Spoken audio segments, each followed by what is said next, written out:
అలుపెరగని వీరుల్లాగా ధైర్యంతో సాహసంతో ఎన్ని ఇక్కట్లు ఎదురొచ్చినా కూడా ఒక్కొక్కళ్ళని కలుపుకుంటూ ఒక్కొక్కళ్ళని ప్లీజ్ మీరు ధ్యానంకి రండి, ఇప్పుడు ఈసారి ఇక్కడికి వచ్చారు, ఎక్కడో సిటీ నుండి వస్తారు, ఇక్కడికి వస్తారు, ఇక్కడి నుంచి అన్ని చోట్లకి వెళ్తారు, ఒక్కొక్కళ్ళని కలుపుకుంటూ మహాసముద్రాన్ని చేసేసారు సారు.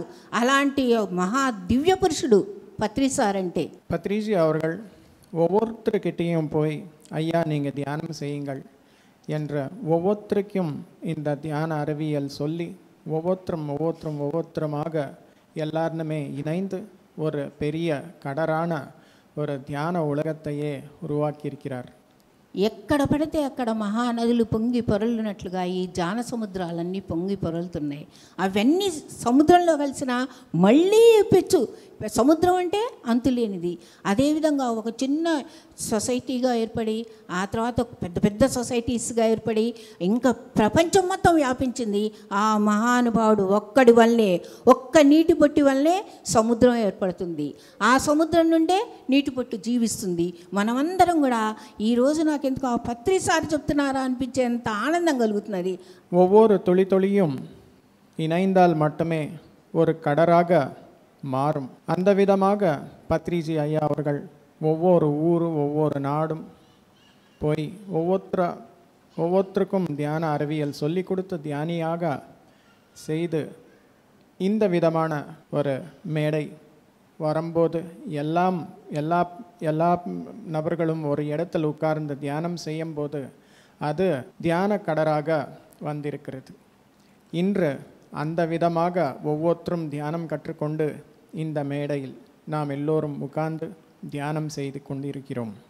ఆయన అపర శ్రీకృష్ణుడండి, నో డౌట్. ఒక్కసారి ఫ్లూట్ పట్టుకొని కూర్చున్నారంటే ఆ వాయిద్యాలు మోగుతుంటే ఇప్పుడు ఈరోజు వాయించిన వాద్యకారులు ఎవరో తెలియదు కానీ అద్భుతంగా వాయించారండి. చాలా ఎక్సలెంట్గా ఉంది. ఎంత వైబ్రేషన్సో, లేకపోతే వాళ్ళే చెప్తున్నారు ఇదేం వైబ్రేషన్ అండి. ఎస్, మన ధ్యానంలోకి వచ్చిన వాళ్ళు ప్రతి ఒక్కళ్ళు చెప్పవలసిందే, ఎవరికి వాళ్ళు ఆ వైబ్రేషన్స్ అనుభవించవలసిందే.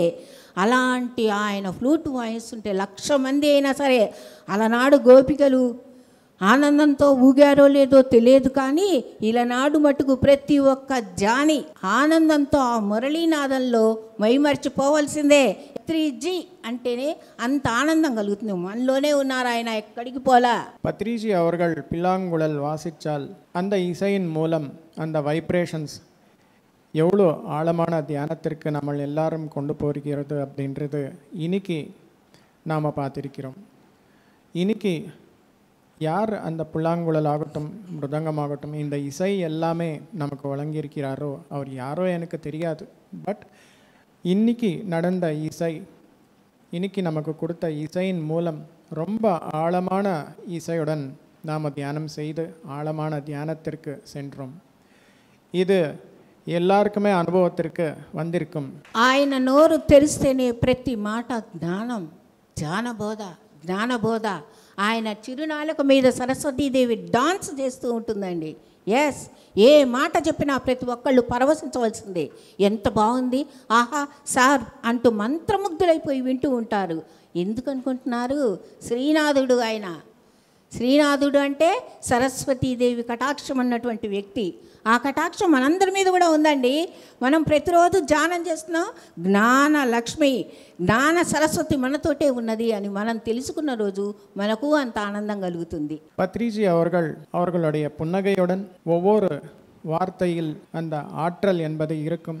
ஞான முத்துக்களாக கொடுப்பார். அவருடைய வார்த்தைகள் யார் கேட்டாலும் சரி ஒரு தியானியாக மாறுவதற்கான ஒரு வழி என்பது ஆகும். எதற்காக என்றால் அவர் ஒரு ஸ்ரீநாதன் போல்.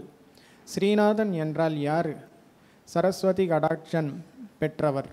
அதற்காகவே பத்ரிஜி அவருடைய வார்த்தைகள் மிக்க జ్ఞాన ముత్తుకలానది. సార్కి దాచుకుంటాం తెలియదు, దోచుకుంటాం తెలియదు. ఆయన ఒక దివ్య పురుషుడు. అలాంటి వ్యక్తి పంచి పెడితే పెంచుకోబడుతుంది, దాచిపెట్టుకుంటే పోతుంది అని చెప్పినటువంటి మహానుభావుడు ఆయన. பத்ரிஜி அவர்களுக்கு ஏதாவது எடுத்து வச்சுக்கிறதும் தெரியாது, திருடுறதும் தெரியாது. எல்லார்கிட்டையும் பகிர்ந்துக்கிறது தான் தெரியும். அதற்காக அவர் எங்கே போனாலும் சரி, அவர்கிட்ட என்னென்ன இருக்கிறதோ அந்த ஞானம் எல்லாருக்குமே అది எல்லாமே கொடுத்திருக்கிறார். నీకు తెలిసిన ప్రతి మాటను పంచిపెట్టు, భయం వద్దు. భయం ఉంటే నేను ఇక్కడ కూర్చోను. ఆయన తోటి 20 years తిరిగిన, ఒక అడవులకి తిరిగామా, కొండలెక్కామా, కోనలెక్కామా, ట్రక్కింగ్లు అన్నీ, ఎక్కడికి సార్ ప్రోగ్రామ్ ఉంటే అక్కడికి వెళ్ళిపోవటమే. ఒక దరిదాపు 20 years అట్లా ప్రయాణం చేశానండి. మా హస్బెండ్ నేను. ఇందులో ఒక లక్ ఏంటంటే వైఫ్ అండ్ హస్బెండ్స్ ఇద్దరు మెడిటేటర్స్ అయితే they are very lucky fellows. ఇది నా మాట కాదు, பத்ரி சார் మాట. பத்ரிஜி அவர்கள் எத்தனையோ இடங்களுக்கு கூப்பிட்டுட்டு போயிருக்கிறார். அந்த இடங்களுக்கு எல்லாத்துக்குமே நானும் போயிருக்கிறேன். ஒரு மலை கிடையாது, ஒரு ஏர் கிடையாது, எத்தனையோ இடங்களுக்கு எல்லாமே இயற்கையில் நான் போயிருக்கிறேன். அதுவும் நானும் என் கணவர் 2 பேரும் போயிருக்கிறோம். கணவன் மனைவி 2 பேரும் தியானிகளாக இருக்கிறது அதுக்கு மேலான அதிருஷ்டம் என்பது இல்லை. இந்த வார்த்தை நான் சொல்கிறது கிடையாது, பத்ரிజీ அவர்கள் சொன்னது. కాబట్టే నేను ఇక్కడికి రాగలిగాను. ఓకే, ఈసారి తోటి తిరగటం వల్ల నా లైఫ్లో నేను నేర్చుకున్నవి ఒక 4 మాటల్లో ముగిస్తాను మేడం, నో టైం. అందుకని 4 pointsలో ముగిచేద్దాం. భయం లేదు. నో, ఒక రాయిలాగా ఒక్క వర్డ్ కోసమే నేను మెడిటేషన్లోకి వచ్చాను. ఆ వర్డ్ ఏంటంటే, చస్తే, కుక్క చస్తే గోడవతలు పడేస్తారు, నువ్వు చస్తే ఇంకొంచెం దూరంలో తగలబెడతారు, అట్లా మీరు చావద్దు అని చెప్పారు. நேரமில்லாத காரணமாக சீக்கிரமாக முடிக்கிறேன். ஒரு வார்த்தை நாம் எல்லோரும் தெரிஞ்சுக்க வேண்டியது, நாய் இறந்தால் அப்படி போட்டுருவாங்க, ஆனால் நீ இறந்தால் కొంచెం దూరமாக తల్లి పోడువారు. ఎందుకు అంటే అది సహజమే కదా, మనం చస్తే బరియల్ గ్రౌండ్లో పూడ్చిపెడతారు, తగలబెడతారు. కానీ నువ్వు ఒక జానివైతే ఈ లోకంలోనే కాదు, ఈ శరీరం ఇక్కడ పడేసి ఎన్ని లోకాల్లో తిరుగుతావు, ఆ లోకాల నుండి మళ్ళీ కావాలంటే భూలోకంకు వస్తావు. ఆ ఛాన్స్ నువ్వు శరీరం తీసుకున్నప్పుడు, ఈ బాడీ ఈ శరీరంలో పుట్టినప్పుడు నువ్వు అది నేర్చుకోవడానికి భూమి మీదకి వచ్చావు. అది నేర్చుకోకుండా చస్తే, నువ్వు కుక్క చస్తే గోడవతలు పడేసినట్టే, నువ్వు చస్తే అంతే. ఈ లోపలే నువ్వు నీ ఆత్మజ్ఞానం గురించి నేర్చుకో అని చెప్పారు. ஒரு மனித பிறவியில் நாம் எல்லோரும் எதற்காக வந்திருக்கிறோம் என்றால், ஒரு நாய் இறந்தால் அப்படி தூக்கி போட்டுருவாங்க. ஆனால் தியானியாக நாம் இருந்தால் நாம் இந்த உலகம் மட்டுமே கிடையாது, எத்தனையோ உலகங்களுக்கு கூடவும் சுற்றி வர முடியும். அந்த மாதிரி இருக்கும்போது நாம் இந்த ఉలగத்திற்கு ఎత్తనయో నన్மை என்பது చేయணும். ఆ విధంగా ఒక రాయి, ఒక బొగ్గు ఉంటుంది, ఒక రాయి ఉంటుంది, ఆ రాయి నిండా మట్టి ఉంటుంది. ఎవరు ఇంకొక మనిషి, అది రాయి కాబట్టి ఇంకొక మనిషి దాన్ని కడిగి శుభ్రం చేసి శుద్ధి చేస్తే డైమండ్ అవుతుంది. కానీ ఓ మనిషి, బుద్ధిజీవి, ప్రాణశక్తి ఉన్న నీవుగా అప్పో దీపో, అప్పో చెప్పండి సార్, అప్పో నిన్ను నీవు క్లీన్ చేసుకుంటూ, నీ గుణాలని క్లీన్ చేసుకుంటూ, నీ డైమండ్ అంటే నీ మనసులో ఉన్న మురికి అనే గుణాలని పోగొట్టుకొని డైమండ్ లాగా నీకు నువ్వు మారాలి. అప్పుడే నీ జీవితం సాఫల్యం అని చెప్పారు పత్రి గారు. ஒரு கல் சாதாரணமாக இருந்தால் அது எதற்காகவும் பயன்படுத்த முடியாது. ஆனால் அந்த கல்லை நிறைய சுத்தம் பண்ண அது ஒரு வைரமாக மாறும். அந்த வைரத்திற்கு எவ்வளவோ மதிப்பு என்பது இருக்கும். அதே போன்ற நம்முடைய மனம் என்பது சுத்தம் நிறைய பண்ணும்போது அது தெய்வீகமாக ஆகும். அந்த மாதிரி இருந்தால் இந்த உலகத்திற்கு நீ ஒரு பயன்படுத்த மாதிரி ఆగం. నీ గుణాన్ని నువ్వు మార్చుకోవాలి అన్నారు. అప్పటి నుంచి నిరంతరం కర్మ సిద్ధాంతం గురించి చెప్తున్నారు సారు. నీవు ఏది చేస్తే అదే నీకు తిరిగి వస్తుంది. అది తెలుసుకున్న ప్రతి జాని దుష్కర్మలు చేయటానికి పూనుకోవట్లేదు, భయం. ఎందుకంటే నేను మా అత్తగారిని కొడితే మా అత్తగారు నన్ను కొడుతుంది, నా కోడలు నన్ను కొడుతుంది అన్న సత్యం నాకు తెలుసు. நம்முடைய குணங்கள் என்பது மிக்க முக்கியமானது. அவற்றை நல்லபடியாக மாற்றம் கொண்டு வந்தால் அது எவ்வளவோ நன்மை என்பது செய்யும். எதற்காக என்றால், என்னுடைய குணம் எப்படி இருக்கிறதோ என்னுடைய பிஹேவியர் அப்படி இருக்கும். நான் என்னுடைய அத்தையை அடித்தால் திரும்பி எனக்கு அதே விதமான ரெஸ்பான்ஸ் வருது. ஆனால் நான் என்ன செய்கிறேன் என்பது என்னுடைய குணத்தின் மீது ఆధారమాகும். ఇది వినటానికి మామూలుగానే ఉంది కానీ ప్రతి ఒక్క జానిని మార్చేసిందండి ఈ వర్డ్. కర్మ సిద్ధాంతం అనే వర్డ్ ప్రతి జానిని మార్చింది. ఏ విధంగా అంటా దుష్కర్మల జోలికి పోము, నిష్కర్మల వైపు మరలుతున్నాం. ఇదే అండి నిష్కర్మ అంటే. నిష్కామ మార్గం అంటే ఇదే. ఈ సారు పిలవటం ఏంటి, మనం రావటం ఏంటి, మనం ఆనందంగా స్పెండ్ చేయటం ఏంటి, ఇంకొకళ్ళకు ధ్యానం చెప్పటం ఏంటి. ఏమన్నా డబ్బులు తీసుకుంటున్నావా? మనం తీసుకోవట్లేదే, ధ్యానం ఫ్రీగా చెప్తున్నాం. అంటే ఏంటి? నిష్కామ కర్మ. నిష్కామ కర్మ అనేటటువంటి తత్వాన్ని తాను పాటించి మనకు నేర్పించినటువంటి మహాగురువు నిష్కామ యోగి మన పత్రిజీ సార్. క్లాప్స్. நாம் எல்லோரும் செய்வது நிஷ்காம கர்ம. நிஷ்காம கர்ம என்பது எந்த எதிர்பார்ப்பும் இல்லாமல் செய்யும் செயல்கள். இந்த தியான வகுப்புகள், தியான யக்னங்கள் ஏற்பாடு செய்துள்ளோம். இதற்காக எந்த விதமான எதிர்பார்ப்பும் நமக்கு இல்லை. இந்த விதமான குணங்கள், இந்த விதமான மனம் என்பது நிஷ்காம கர்ம செய்வதற்கான ஒரு ஞானத்தை நமக்கு అళిత్తవర్గల్దాన్ బ్రహ్మర్షి పితామహ పత్రిజీ అవర్గల్. కాబట్టి అలా నిష్కామ కర్మ నేర్చుకున్నాం, నిర్భయంగా బతుకుతున్నాం. మనం ఏంటి, మన లైఫ్ ఏంటి తెలియజేశారు. భయం లేదు, నిండి కుండలాగా స్వచ్ఛంగా నిర్భయంగా బతకటం ఫస్ట్ మన ముఖ్యంగా స్త్రీలకు కూడా వచ్చిన ఆ స్వాతంత్రం. நிஷ்காம கர்ம செய்வது எப்படி அப்படின்ற விஷயங்கள் எல்லாமே நமக்கு சொல்லி கொடுத்திருக்கிறார். அது போன்ற தைரியமாக இந்த கர்மாவை செய்வது எப்படி என்ற விஷயங்களும் நமக்கு சொல்லி கொடுத்திருக்கிறார். முக்கியமாக பெண்களுக்கு இந்த விஷயங்கள் எல்லாத்தையும் சொல்லி கொடுத்திருக்கிறார் நம்முடைய పత్రిజీ அவர்கள். డెత్ భయం పోయిందండి. నిజంగానే చస్తామని భయం, ఏదైనా రోగం వస్తే ఏడవటం, డాక్టర్ దగ్గరికి పరిగెత్తటం అన్నీ ఉన్నాయి. కానీ డెత్ భయం పోయింది. ఎందుకో తెలుసా అండి? ఈ డెత్ అనేది నా శరీరానికి అనేది అక్షర సత్యంగా తెలుసుకుంటాం. ధ్యానం చేయటమేనండి, ఏమీ లేదు. ఎవ్వరు గొప్పవాళ్ళు కాదు, ఎవ్వరు తక్కువ వాళ్ళు కాదు. ఎవ్వరికి వాళ్ళుగా తెలుసుకోవాల్సిన పరమ సత్యాలు ఏంటంటే, నాకు చావు లేదు. నా శరీరం పోతే పోని, నా ఇష్టం వచ్చినప్పుడు శరీరాన్ని విడిచిపెడతాను. నేను పైలోకాలకు వెళ్తాను. నాకు కావాలనుకున్నప్పుడు మళ్ళీ నేను కింద లోకాలకు వస్తాను. అప్పుడు నేను చచ్చిపోవట్లేదు కదా. ఈ శరీరం ఎక్కడికి పోతున్నది?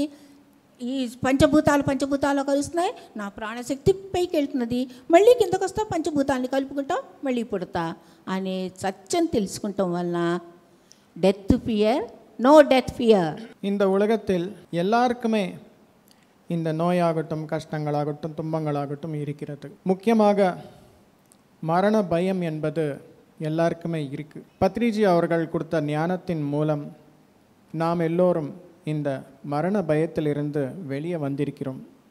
எப்படி வந்திருக்கிறோம்? அந்த சத்திய ஞானத்தின் மூலம் மட்டுமே வெளியே வந்திருக்கிறோம். நாம் இந்த உடல் கிடையாது. இந்த உடல் விட்டுட்டு மேலே உலகங்களுக்கு போனாலும் நான் அங்கே இருக்கிறேன். இந்த உடல் போனால் போகட்டும், என்ன ஆகும்? நான் இங்கே இருந்து அங்கே மேலே உலகங்களுக்கு சென்றேன் என்ற விஷயம், என்ற ஞானத்தை பத்ரிஜி அவர்கள் நமக்கு கொடுத்திருக்கிறார். இந்த ஞானத்தின் மூலம் எத்தனையோ ஞானிகள் மரண பயத்திலிருந்து வெளியே வந்து ஆனந்தமான வாழ்க்கை வாழ்கிறார். No comment, no judgement. Sir చెప్పినటువంటి వర్డ్. మన ప్రాబ్లమ్స్ తోటే మనకు తల పగిలిపోతుంటే ఇంకొకళ్ళ ప్రాబ్లమ్స్ ఎందుకండి? మనం భూమి మీదకి వచ్చినందుకు హాయిగా ధ్యానం చేసుకుందాం. సజ్జన సాంగత్యం ఇదేనండి. సజ్జన సాంగత్యం అంటే ఎవరికి తెలిసినా తెలియకపోయినా అందరం హ్యాపీగా మూవ్ అవుతాం. మీ పుట్టిళ్ళు ఏమిటి అంటే ధ్యాన మహాచక్రాలే ఇంక నుంచి మీ పుట్టిళ్ళు. ఎవ్వరు మీరు భయపడద్దు, ఎవరు బాధపడద్దు. ఆనందంగా జానులందరూ ఎక్కడైతే కలుస్తారో అదే ప్రతి ఒక్క ఆడపిల్లకు పుట్టిళ్ళు. ఇది మీ పుట్టిళ్ళు. అందుకనే ఆనందంగా గడపాలి, ధ్యానం చేయాలి, సజ్జన సాంగత్యంలో ఉండాలి, నిష్కామ కర్మ చేయాలి, ధ్యాన బోధ చేయాలి, ఆనందంగా స్పెండ్ చేయాలి. కాబట్టి ప్రతి చోట మీ పుట్టింటికి వెళ్ళండి, పుట్టింటికి వెళ్ళి ఆనందాన్ని పొందండి అని పత్రిగారు నేర్పించారు మాకు. అందుకనే ఇలాంటి చోట్లకు వస్తాం, ఎంతో ఆనందాన్ని పొందుతాం. ఎవరిని చూసినా మన వాళ్ళే అనిపిస్తుంది. అదే నేను పొందింది. పత్రిజీ అవர்கள் சொல்லிக் கொடுத்த no complaints, no problem with people, no complaints, no comments, no judgement. இந்த ஞானத்தின் மூலம் ஒவ்வொருத்தர் கூடவும் ஆனந்தமாக நம்ம இருக்கிறதுக்கு வாய்ப்பு இருக்குது. எங்கெங்கெல்லாமே இந்த மாதிரி தியான யக்னங்கள், தியான வகுப்புகள் நடக்குமோ அதுதான் நம்முடைய பிறந்த வீடு, தாய் வீடாக இருக்கும். எதற்காக என்றால் அங்கேதான் ஆனந்தம் என்பது இருக்கும், அங்கேதான் அமைதி என்பது இருக்கும். அதற்காக எங்கெங்கெல்லாமே இந்த மாதிரி தியான யக்னங்கள், தியான வகுப்புகள் நடக்கிறதோ அங்கே எல்லாம் இணைந்து தியானம் செய்யுங்கள். ఇంకొకటి లాస్ట్ పాయింట్ చెప్తానండి. అహింసో పరమో ధర్మ. శాకాహార ర్యాలీలు అన్నీ ఏర్పరిచి మా కళ్ళ ముందర ఈ 20 డేస్లో కొన్ని లక్షల మందిని చూసామండి నాన్ వెజ్ తినేవాళ్ళు. దాన్ని మానేసి వెజిటేరియన్స్గా అయ్యి ఎంత జంతు సామ్రాజ్యాన్ని రక్షించారోనండి. అది పత్రి గారి ఒక్క మాటతోటి జీవహింస వద్దు అంటే ఎంత మారిపోయారో చూడండి, ఎన్ని లక్షల మంది మారారో. మై డియర్ ఫ్రెండ్స్, ఇంకా ఎన్ని లక్షలని మందిని మార్చడానికి మనం అందరం సిద్ధంగా ఉండాలండి. శాకాహార ర్యాలీలకు శాకాహారం మానిపించడానికి, శాకాహారం తినాలి, మాంసాహారం మానిపించడానికి మనం నడుం కట్టుకుందాం, ట్రై చేద్దాం. నీ చెప్పటమే నీ ధర్మం, వినకపోతే వాళ్ళ కర్మం అంతే అనేది మటుకు మనం పాటించి తీరాలండి. இன்னொரு பாயிண்ட் என்னவென்றால் அகிம்சா பரமோ தர்ம. யாருக்காகவும் யாரும் ஹிம்சை என்பது கொடுக்கக்கூடாது. எந்த உயிரினங்களுக்கும் ஹிம்சை என்பது கொடுக்கக்கூடாது. எல்லோரும் சைவ உணவாளர்களாக ஆகணும். யாரெல்லாம் அசைவ உணவாளர்களாக இருக்கிறார்களோ அவர்கள் எல்லாருக்குமே இந்த தகவல் என்பது நாம் கொடுக்கணும். அதுதான் நம்முடைய தர்மம். சொல்ல வேண்டியது நம்முடைய கடமை. கேட்டாரா இல்லையா அப்படின்றது அவருடைய விருப்பம். ஆனால் சொல்ல வேண்டிய தர்மம் மற்றும் நாம் செய்துதான் ஆகணும். అందరూ హింస అంటే మాంసాహారం తింటాం అనుకుంటున్నారు మై డియర్ మాస్టర్స్. అది ఒక్కటే కాదు. హింస అంటే మన వాక్కాయ కర్మలు మన కంట్రోల్లో ఉండాలి. శాకాహారులందరూ హింసాపరులు కాదనుకుంటున్నారా? ప్రతి ఇంట్లోనే రాక్షసులు ఉన్నారు, ప్రతి మనిషిలోనే రాక్షసులు ఉన్నారు. మనో వాక్కాయ కర్మల చేత, మనస్సు చేత, చేసే పని చేత, కర్మల చేత ఎవరిని హింసించకూడదు. శాకాహారులందరూ హింస చేయని వాళ్ళు అనుకుంటున్నారా? కాబట్టి అది ఫస్ట్ మీరు గుర్తుపెట్టుకోండి. నేను పత్రి గారు ఒక్క నుంచి చెప్పేవారు. అప్పటి నుంచి మా నోళ్ళన్నీ కంట్రోల్ అయిపోయాయి. కోడల దగ్గర జాగ్రత్తగా ఉండటం, అత్తగారి దగ్గర జాగ్రత్తగా ఉండటం, మనమే జాగ్రత్తల్లో ఉన్నాం అనుకోండి, మనకేమీ కాదు, ఆనందం మిగులుతుంది. అది కూడా హింసే. ஹிம்சை என்றால் வெறும் அசைவம் சாப்பிட்றது மட்டுமே கிடையாது. மனசு, வாக்கு மற்றும் செயல், அதாவது சிந்தனை, செயல் பரமாகவும் எந்த விதமான இம்சை என்பது இருக்கக்கூடாது. நம்முடைய மனசு நம்ம கண்ட்ரோலில் இருந்தால் நம்முடைய சொல், நம்முடைய செயல் ரெண்டுமே கண்ட்ரோலில் இருக்கும். இந்த விதமான முறையில் நாம் வாழ்க்கையை வாழ்ந்தால் நம்முடைய வீட்டில் நல்லபடியாக இருக்கும். மருமகளாகட்டும், அத்தையாகட்டும், அவங்களுடைய 2 பேருடைய ரிலேஷன்ஷிப் நல்லபடியாக இருக்கும். இந்த விதமான விழிப்புணர்வு என்பது நாம் எல்லோரும் கொண்டு வரணும். Thank you very much. Thank you masters.